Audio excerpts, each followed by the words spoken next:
Now let's get this show on the road. So the first thing I'm going to do is prime. I'm using this eyeshadow primer that has a sticky base because I want the shadows to really pop. Then I'm going to dip into the Laroc Pro, the chocolate box eyeshadow palette. This palette is well and truly slept on. And I'm going to use this burgundy, it's like a really red, beautiful burgundy shade. And I'm just going to blend that in my inner corner, outer corner. And then I'm going to blend the edge of that with this gorgeous red shade. It's so pigmented, guys. You only need the tiniest bit at a time. And what I really want to create is a spotlight moment. So I'm just blending around it with this pink, soft pink shade just to diffuse the edges a little bit and just to make sure that it gives it a nice fully blown out effect.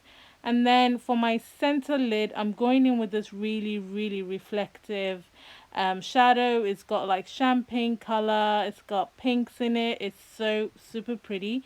And then to blend the edge of that, I'm just going in with this stiffer shimmer shade just to make sure that the color diffuses into the burgundy red that we applied.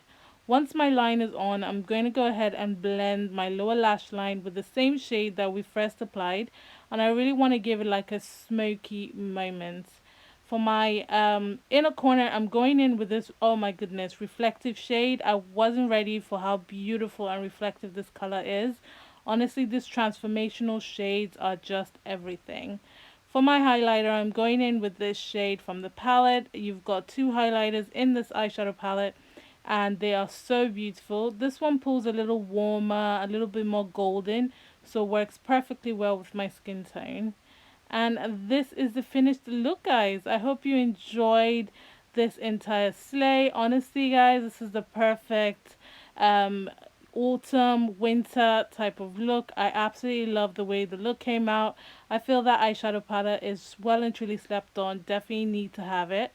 I hope you guys enjoyed my quick tutorial and I hope to see you soon. Bye.